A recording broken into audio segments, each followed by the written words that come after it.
I vented at her, only to find her pleased that my relationship had ended. Her self-indulgent response deepened my despair. My mother couldn't understand my feelings, and her sense of righteousness ignored common sense. Controlling my life was her reason for living. Feeling dizzy and unable to contain myself, I rushed to my room. Closing the door, I cried, wishing for a lock that my mother, who enjoyed controlling me, would never allow. My mother's concerned voice interrupted, asking if I was eating dinner. Her words weighed heavy on my chest. After high school, determined to live alone, I vowed to become a college student. I channeled my frustration into studying for exams as revenge. I secretly started a part-time job, faking my mother's signature. Gradually, I earned scholarships and slipped into the acceptance range of a New York public university. When I finally told my mother about my achievements, she smiled sweetly, praising my hard work. However, her reference to M University, a nearby public university, signaled that I wouldn't be allowed to live on my own. It was just a 20-minute commute from home. Despite choosing a university within New York, my mother insisted on a different one in a neighboring town. This left me feeling uneasy, as she continued trying to control me even as I was about to become a college student. Rejecting the idea of M University, I expressed my desire for our chosen university. In response, my mother sternly dismissed it, insisting on N University and questioning my chances of getting in. Frustrated and unable to hold back tears, I turned away from my mother and rushed to my room. Even as a college student, I couldn't escape her control. Balancing exams and part-time work was tough, and despite my efforts, it all seemed unnecessary. The frustration affected my sleep, leading me to take the entrance exam for M University, getting in as expected. Before I knew it, I was a college student, and my mother surprised me with a smartphone as a celebration gift. It was a remarkable shift from her previous controlling behavior. With the smartphone, I felt liberated, like a fish in water, thoroughly enjoying college life. Making new friends and engaging in normal communication, I also focused on my future, participating in student organizations and volunteer activities. Rather than joining clubs or sports teams, I applied what I learned to secure a position at the most famous trading company in the States, located in New York. Finally, as a working adult, I got to live on my own. My mother congratulated me on my job, presenting me with a $2,000 wallet as a gift. Over the past few years, her control over me had considerably loosened. Despite past resentment, I genuinely thanked her for everything as I began living apart from her. In the end, I decided to express my gratitude, and my mother's response was, "It's nothing. Just take care and do your best." Despite her recent change in attitude, I didn't question why she was so willing to let me go. Looking back, I should have been more suspicious, understanding that my mother wouldn't easily let me go. Nevertheless, I ended up living alone in a town near the center of New York City. The rent was high, but my company's housing allowance made my personal expenses around $600 a month. The apartment building wasn't large, and I would recognize the faces of fellow residents. I lived in a corner room on the third floor, and next door lived a man named Johnson. While we exchanged greetings, our interactions were limited. Johnson seemed about 5 years older, with a slender build and a kind appearance. In New York, neighborly interactions are usually indifferent, so beyond a simple hello, I rarely spoke with Johnson. Fortunately, he didn't seem like a strange person. I kept my apartment secret from my mother, as I didn't want her showing up unannounced. When she asked about my address, I simply said, "I'll be back soon," and left it at that. She seemed a bit down but accepted it, saying, "Well, that's fine." Despite being focused on my work computer, my mother frequently called or texted me. During work, I received calls that interrupted my concentration, leading to irritation. The demanding job at the trading company, coupled with my mother's constant calls, made the situation challenging. Not just calls, but she kept sending messages, resulting in a flood of unread notifications. A chill ran down my spine, and a concerned colleague noticed my strained expression. I reassured them, "It's nothing," and managed to maintain composure, continuing my work. 2 years passed in this manner, and at the age of 24, my second-year salary was remarkably high. Earning money independently brought me deep joy. Gradually, I became more engrossed in work, increasingly ignoring calls from my mother. Since she didn't know where I lived, there was no chance of running into her unless I went home. The image of my mother slowly faded from my life, and I finally felt like I was living my own life. One day, after drinks with colleagues, I was tipsier than usual on my way home. Around 10 p.m., as I reached the third floor of my apartment building, I staggered towards my corner room, mumbling about another long day at work. Suddenly, a man's voice called out, "Luna, over here for a sec." I felt someone grab my arm from the next-door apartment entrance. In a moment of confusion, I screamed and was dragged inside. Furious, I shouted, "What on earth are you doing? I'm going to call the cops." My neighbor, Mr. Johnson, apologized, claiming he had no other choice. Suspicious, I shook off his grip and accused him of planning something. In the midst of my panic, Mr. Johnson urged me to calm down. However, his next words made me shudder. "I saw someone break into your apartment." Although I immediately thought it might be a trap, Johnson looked serious. Unfamiliar with such situations, I was more afraid of him than anything and tried to escape. Startled by his intense tone, I hesitated, and he urgently pleaded for me to wait, emphasizing the danger outside. At a crossroads and unsure whether to believe him, I saw desperation in Johnson's eyes. Though we had barely spoken, his eyes seemed direct and sincere.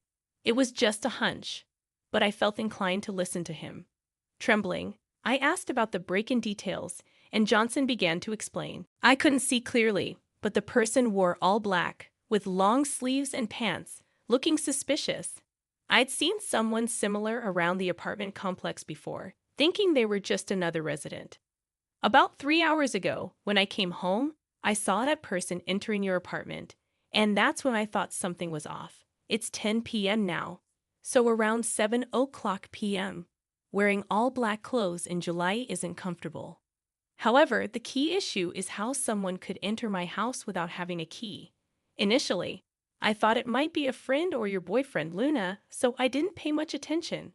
However, when I heard you coming home just a while ago, I got shocked.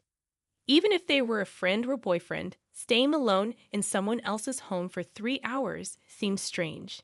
It hit me that this person could be dangerous, so I decided to stop you. Mr. Johnson's words made me tremble violently. If what he was saying was true, the intruder might still be hiding in my apartment. I haven't given my keys to anyone, don't have a boyfriend, and haven't made plans with any friends, ever since a harsh experience with a boyfriend in high school. I've avoided dating men, so I currently don't have a romantic partner or close friends nearby. Who could be breaking into my home? Luna, please calm down and listen. Have you been stalked by anyone recently? Johnson asked, trying to soothe my agitation. Stalked? No, nothing like that. I had no recollection of such a thing, but it was possible someone was stalking me without my knowledge. Maybe you just haven't noticed, but the perpetrator could have been acting this way for a while. Is there anyone, perhaps a romantic partner, with whom you had a falling out or argument? When Mr. Johnson asked me that, I thought about the men around me. Since a high school incident, I've been afraid to get involved with men, and I hadn't had any such relationships with my work colleagues. No, there's no one. I've been avoiding such things all this time. I couldn't think of anyone who might be the intruder. It seemed the only option left was to contact the police, but having never called 911 in my life, I hesitated to make the report. After all, the claim of an intruder in my house was solely based on Johnson's word. Should I really trust what this man is saying? I stared at my phone's call button, unable to press it, and impatiently, Johnson said he'd call the police. Just then, the doorbell rang, startling me, and I accidentally dropped my phone. Wondering who it could be at this time, I peeked through the peephole of Johnson's apartment door. Seeing the person in black clothes outside left me speechless. Mr. Johnson's voice was trembling too. He must be scared as well. Trying to steady my shaking body, I answered, "It's my mother." To Mr. Johnson, my response might have seemed anticlimactic. However, the fact that my mother was standing in front of Johnson's door next to my apartment brought an unbelievable amount of fear. "What's going on?" Mr. Johnson's voice trembled as well. "Could it be that the person I mistook for a stalker was your mother? If so, I'm really sorry. That's a huge misunderstanding. I apologize." Mr. Johnson apologized to me, but I shook my head. "No, it's not that. It's just that." I hesitated to tell Johnson that my mother was toxic and that I hadn't even given her the address of this apartment. Before I could, my mother banged on the door, saying, "Hello, excuse me. I think my daughter is in there. Could she come out, please?" My mother's loud voice echoed in the hallway, making me jump. How did she know where I live? And how did she know I was here? I flung open the door, and my mother said, "Oh, Luna, finally found you. I've been trying to contact you, but you've been ignoring me. I just wanted to see you so badly. I came here. Aren't you coming home yet?" Seeing my mother standing there as if it were the most natural thing made me feel nauseous. "Mom, how did you know where I live? And how did you know I was here?" I had so many questions, dressed all in black, just like Johnson described, like a stalker. And how did she know where my house and whereabouts were? Why was she sneaking around behind my back? Well, that's easy. I put GPS trackers in that smartphone and wallet. I was shocked by my mother's revelation. The smartphone and wallet were gifts for my mother for special occasions. I had been using the same smartphone for about 6 years, which means I've been monitored by my mother all this time. A chill ran down my spine, and I swallowed hard. At first, it was just a smartphone, but you sometimes leave it at home, right? So I thought if I put GPS trackers in both the phone and the wallet, you'd always have one with you.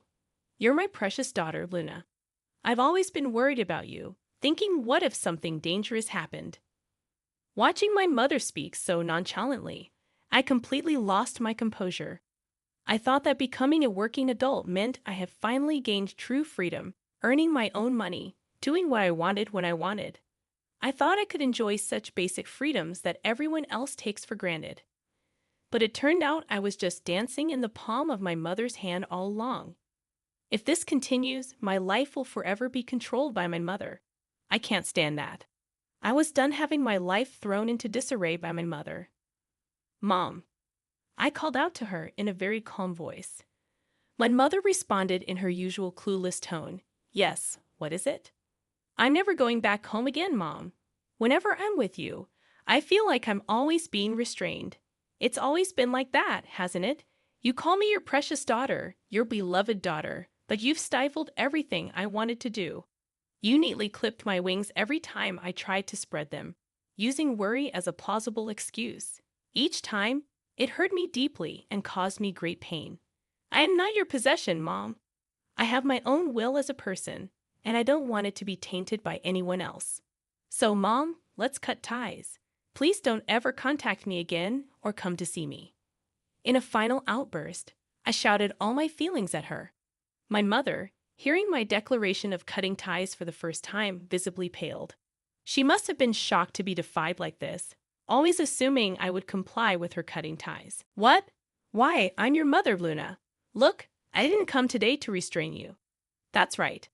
I just thought of borrowing some money from you. That's all I came for." My mother, now in disarray, suddenly claimed she wanted to borrow money, which made no sense. "Money? What are you talking about, Mom? Are you in debt? Were you planning to steal money from your daughter, who earns a lot? You never intended to borrow, did you? You sneaked into my apartment to steal money, right?" Everything clicked about why she had been in my apartment for 3 hours.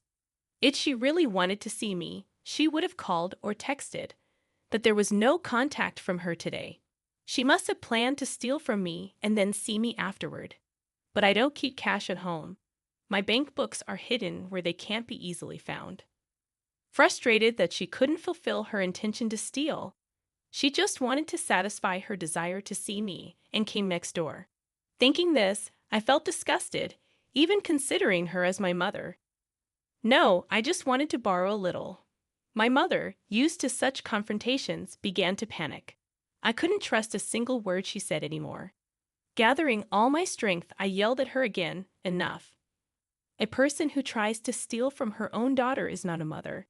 Never show your face to me again. I'm canceling my phone. Goodbye." Ignoring my mother's wide-eyed expression, I forcefully shut Johnson's door. For a while, she kept shouting, "Luna, I'm sorry. Please open the door." It seemed the neighbors found the commotion suspicious and called the police. I heard the sirens of a patrol car and my mother arguing with the police in the hallway. The police managed to take her out of the building. Exhausted, I slumped to the ground. "Are you okay?" Mr. Johnson asked, looking at me with concern. "I'm sorry for involving you in a family fight because of my mother." "No, it's okay. Just rest for today." Thankful for Mr. Johnson's kindness, I returned to my room and crawled into bed. I decided to sleep without thinking about anything. My consciousness slowly faded into darkness. As for what happened afterward, I separated my family register from my mother's to create some distance. Though legally I couldn't cut ties completely with my biological parent, having my name removed from her family register made me feel like I had escaped her control, and I felt a sense of relief. Furthermore, I threw away the smartphone and wallet my mother gave me, replaced them with new ones, and moved to a different apartment. Of course, I haven't shared my new phone number with my mother. Now she won't be able to pinpoint my whereabouts.